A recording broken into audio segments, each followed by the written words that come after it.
আসসালামু আলাইকুম। কেমন আছেন সবাই? আশা করছি সবাই ভালো আছেন। আমি আজকে যে বিষয়টির উপরে ভিডিওটি বানাচ্ছি সেটি হচ্ছে যে ওয়েব ডেভেলপারদের মাইন্ডসেটটা কেমন হওয়া দরকার। ওয়েব ডেভেলপার হওয়া মানে যে শুধু কোড লেখা এটা কিন্তু নয়। যখন আপনি ওয়েব ডেভেলপার হবেন তখন আপনার আলাদা একটা মাইন্ড সেটআপ তৈরি করতে হবে। যে মাইন্ড সেটআপ না হলে আপনি ওয়েব ডেভেলপার হতে পারবেন না।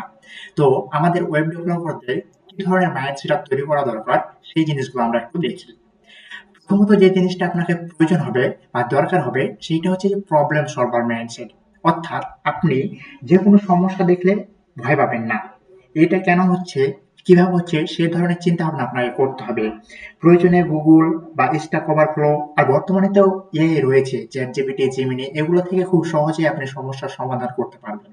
তাই যে কোনো সমস্যা দেখে ভয় না পেয়ে এর সমাধান খুঁজুন। ২ নম্বরে যে জিনিসটি করতে হবে সেইটা হচ্ছে কন্টিনিউয়াস লার্নার মাইন্ডসেট। অর্থাৎ টেক কখনো থেমে থাকে না। এই একটা জিনিস আপনাকে সবসময় মনে রাখতে হবে।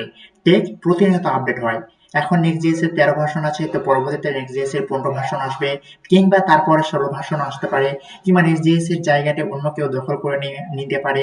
এরকম হতে পারে। বর্তমানে জাভাস্ক্রিপ্ট চলছে, সামনে কিছুদিন পরে টাইপস্ক্রিপ্ট এর বেশি ভ্যালু থাকবে।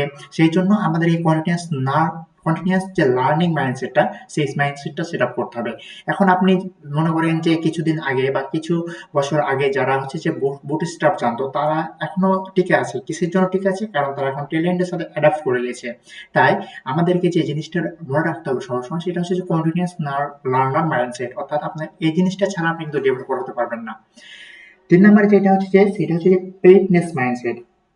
দেখা গেল একটা বাগ ফিক্স করতে ৫ মিনিট সময় লাগতে পারে, আবার ৫ ঘন্টাও সময় লাগতে পারে। এখন যদি আপনার মনে এরকম প্রশ্ন জাগে যে আহা! আমার ৫ মিনিট চলে গেল, ৫ ঘন্টা চলে গেল, আপনার যদি ফ্রাস্ট্রেশন চলে আসে আপনার মধ্যে, তাহলে কিন্তু হবে না। আপনাকে সবসময় পেইডনেস থাকতে হবে। তাহলেই না আপনি আপনার ডেভেলপার জার্নিতে গ্রো করতে পারবেন।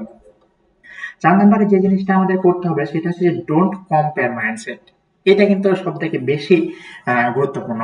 দেখা যায় অনেক ডেভেলপার ৬ মাস পর চাকরি পেয়ে যায়, কেউ আবার ১ বছর পর পেয়ে যায়, কেউ আবার দেখা যাচ্ছে ২ বছর বা ৩ বছর পরও চাকরি পায় না। এর কারণ এই না যে আপনার স্কিলের সমস্যা রয়েছে বা আপনি কিছু জানেন না, কিংবা আপনি কোড করতে পারেন না, বা আপনার প্রজেক্ট গুলো ভালো না, এইটা কিন্তু না। এমনও হতে পারে যে আপনার ভাগ্য অন্য জায়গাতে রয়েছে, বা আপনি যে সিস্টেমে এগোচ্ছেন সেই সিস্টেমটা হয়তো অন্যভাবে নিয়ে যাওয়া উচিত, বা আপনার আরো কিছু গ্রো করা উচিত। এরকম ভাবে দেখতে হবে। আপনি যদি অন্যদের সাথে কম্পেয়ার করেন তাহলে কিন্তু হবে না। ঠিক আছে?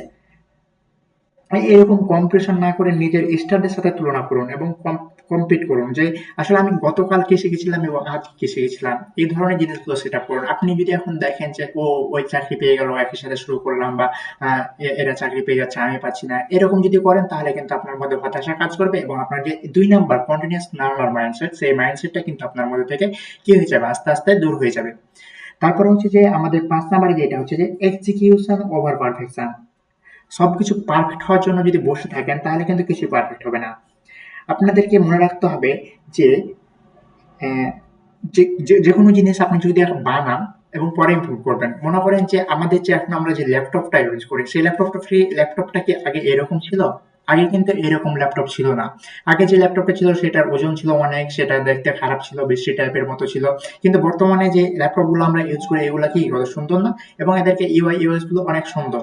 তো আমাদেরকে যে জিনিসটা মনে রাখতে হবে যে পারফেক্ট সময় না খুঁজে আমরা জিনিস তৈরি করার চেষ্টা করি। যখন আমরা তৈরি করে নেব তখন সেটাকে ইমপ্রুভ করার জন্য আমাদের সময় আসবে। কিন্তু যদি আমরা শুরুই না করি তাহলে কিন্তু সেটা ইমপ্রুভ করার বা হচ্ছে মডিফাই করার সময়টা আসবে না। ঠিক আছে? তো আমাদেরকে কি করা দরকার, পারফেকশন যে জিনিসটা আছে সেই জিনিসটার জন্য অপেক্ষা না করে কাজ শুরু করে দেওয়াটাই হচ্ছে বেটার। আমি শেষে যে কথাটা বলতে চাই সেটা হচ্ছে যে ওয়েব ডেভেলপার হওয়ার মানে slow but study growth accept করার। আপনার মাইন্ডসেট ঠিক থাকলে স্কিল নিচে থেকে আসবে। আপনার মতে সবচেয়ে গুরুত্বপূর্ণ মাইন্ডসেট কোনটা, নিচের কমেন্ট বক্সে অবশ্যই বলবেন, এবং আমার এই চ্যানেলটিকে সাবস্ক্রাইব করতে ভুলবেন না। ধন্যবাদ সবাইকে।